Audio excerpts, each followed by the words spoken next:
Hello and welcome back to the Domesticated Nature channel. Thank you for joining me again. This is Ben. I wanted to make a quick video here just to show everyone something that I did in my sunroom when I made my indoor garden. I owned my house for a couple years, and every year I was planting things outside, and without fail every year in early May we would get a frost and it would kill everything off outside. It irritated me to the point where I decided I was going to start gardening inside, and I started making plans of how to make an actual garden inside, not just stick some plants all around. So what I came up with, I'm sure you saw in my first video, was this.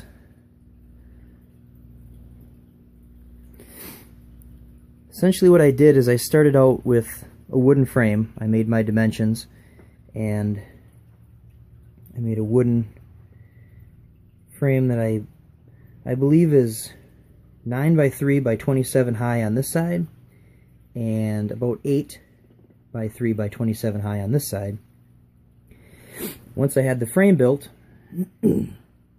I built some ramps underneath and pitched them so that any overflowing water, any excess water, would come down the ramps.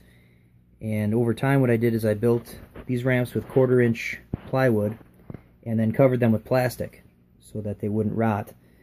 And essentially they come down to a center point underneath this little brick step here that is also, it's just paneling, it's not actual brick. I made that all custom. It took me a long time to cut the paneling to look so that even on the ends here I've got it to look where it's stacked like bricks. It took a lot of doing. Anyways, that's where, behind there is where all the water collects from each side. Above the ramps and the plastic, I made some forms out of some green treated 2x4s with screens stapled to it to hold everything up. And on top of the first layer of screen, I laid several inches of styrofoam peanuts that I got from Amazon. And it came in a huge bag. It was like 13 cubic feet. It was a lot of styrofoam peanuts, but I laid probably the width of the 2x4s down, and then I put another piece of screen on top of that, and that is where I put bags and bags and bags of potting soil on top of that. So there are hundreds of pounds of potting soil laying on top of what you see here. Even under this sand there are bags and bags. I'm trying to think if it was, I think 6, so maybe 12 cubic feet of potting soil here, and I think 10 on this side. And then just in hindsight, I decided I wanted to make some little water gardens, so I dug some of it out, and I just put in these little water gardens. These are only maybe like 2 or 3 gallons deep each. So yeah, I took the wooden frames and built some ramps with some plastic. On top of that, I made some forms with some screen, put styrofoam peanuts in, another layer of screen, and then all the potting soil on top. And that's where it all began. And then you can see that I used some brick paneling on top of that, touched it up with some little moss accents. And then I actually took some quarter round, and you can see that there's a little gap in the quarter round that I've got here.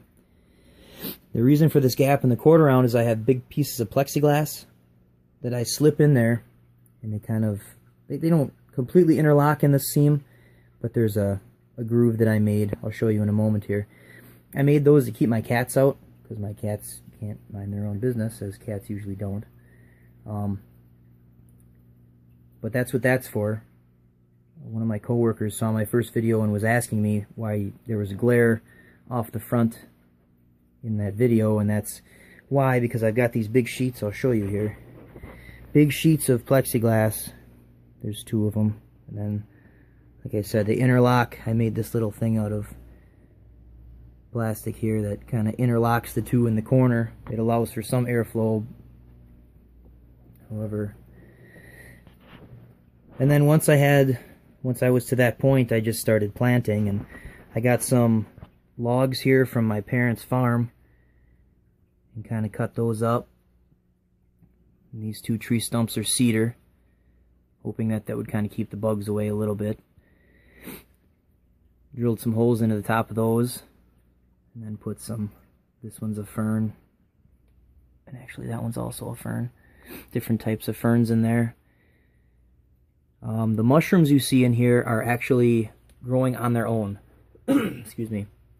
I had tried to plant some little mushroom spores early in the project, but I didn't plant any over here. I put a few in this log, and for a while they were kind of growing around here, but I never did anything over here. And I've got them over here. I've got them in the log next to this little frog guy here. Mushrooms everywhere. I'm not daring enough to try to eat them, but those are real mushrooms that are growing here alongside a few other things. My Australian sword fern, my golden pothos, that's a Dracaena Janet Craig, and then a corn plant, and some red edge Dracaena, some asparagus ferns here and here, and that's a Boston fern up there.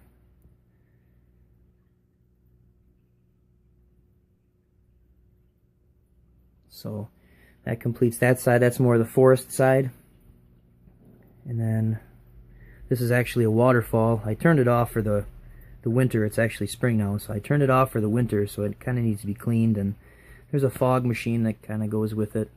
I'll have to make a video of that when I get it back up and running. And these little ponds here, I just kind of got some semi-aquatic plants. There's like some umbrella ferns in there. I had some other things that have kind of dwindled over the winter here. That was a chameleon plant in front of that. Over here I have some arrowhead plants that are finally starting to grow again. They went dormant for the winter. And some horsetail rush over here.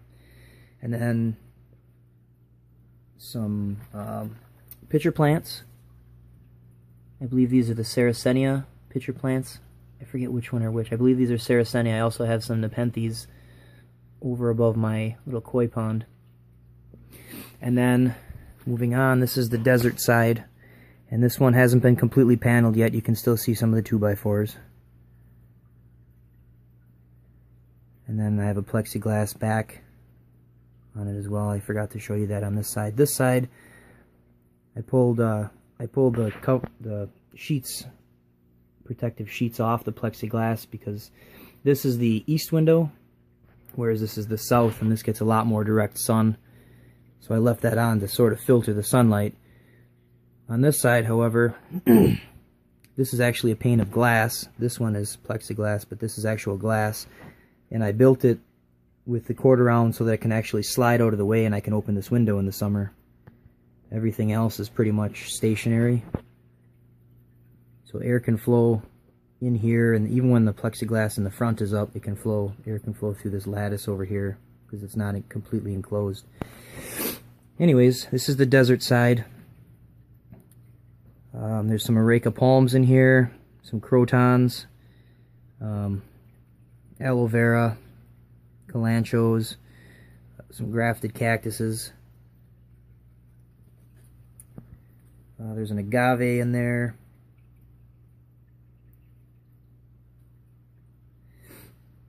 And actually what I did is this all potting soil underneath there. What I did on top is I found on Amazon they make a fake sand bottom to, I guess it's for like a terrarium, aquarium for like lizards and things. It's a big sheet of fake sand, and I cut it out around everything, and then I sprinkle a little bit of sand on top of that to give it a better look. But where you can see the actual orange peeking through, that's the color of the mat, and then the whiter stuff is real sand. But I thought that completed the look kind of nice, seeing as it's a desert side. The skulls and everything, and above that is a rat tail cactus. Can't really get a good... That's a little better. And as you can see in here, I kind of added the accents with the little skulls, and then there's a snake guy right there, and the snapping turtle.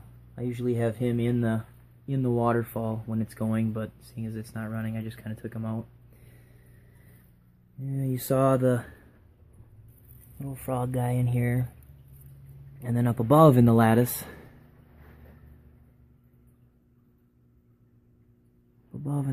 I've got this snake guy right here.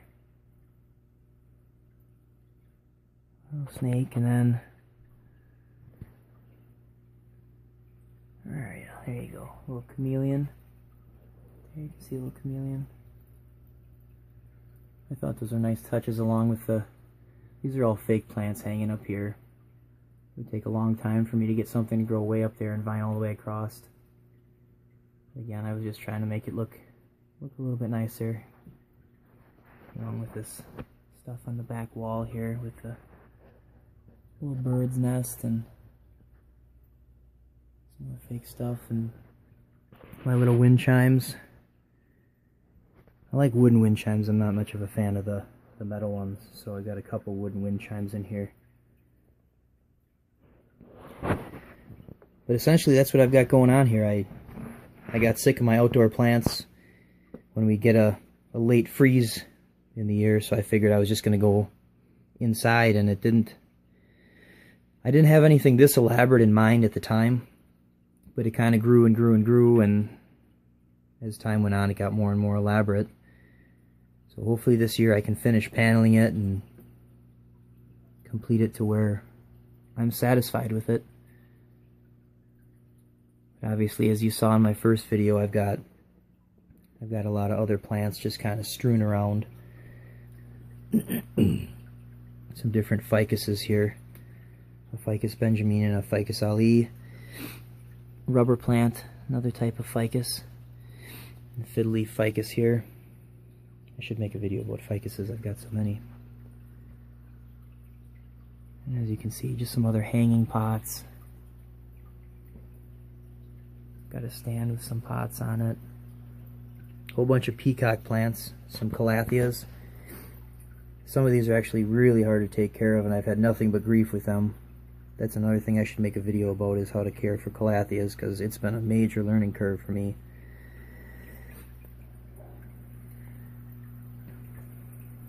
My spider plant here. This guy started out so small, and within a year it's just, I mean, I've got so many babies here, it's ridiculous. And we've already started getting flowers on it again here, these little white flowers. My poinsettias that I've had since Christmas here, red ones, white ones, blue ones. It's mid-April and I've still got those, keeping those alive. My Christmas cactus, which has been blooming and flowering since Christmas, and I'm still keeping it going. And a lot of other guys up here. Again, if anyone watching this video has any questions about any plants they see in the video, here's my Nepenthes pitcher plant, a hanging pitchers.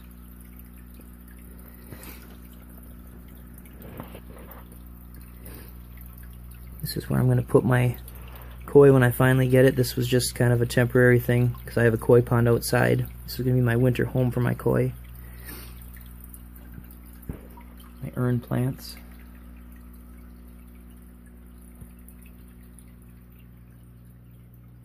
I suppose one other thing I should show you before I end this video, if I can pull this guy out here with one hand. It's kind of heavy, especially with the plants on it. Bear with me for 1 second here.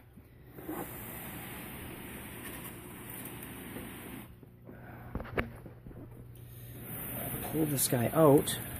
I can show you down in here. This is where everything collects on this side. As you can see, the ramps kind of pitch right above it in the plastic. Right now, there's a little bit of water in it, not too much. I haven't been over-watering too much. Here's the one on the other side. So like I said, when I end up over-watering, it goes through the soil, through the peanuts, through the screen, on top of the plastic, down the ramps, and it pitches into these buckets here so that I don't have too much moisture, humidity underneath there, because it is carpet. That would be really bad if I had water all over the carpet because it would mold. So that's the grand scheme of things.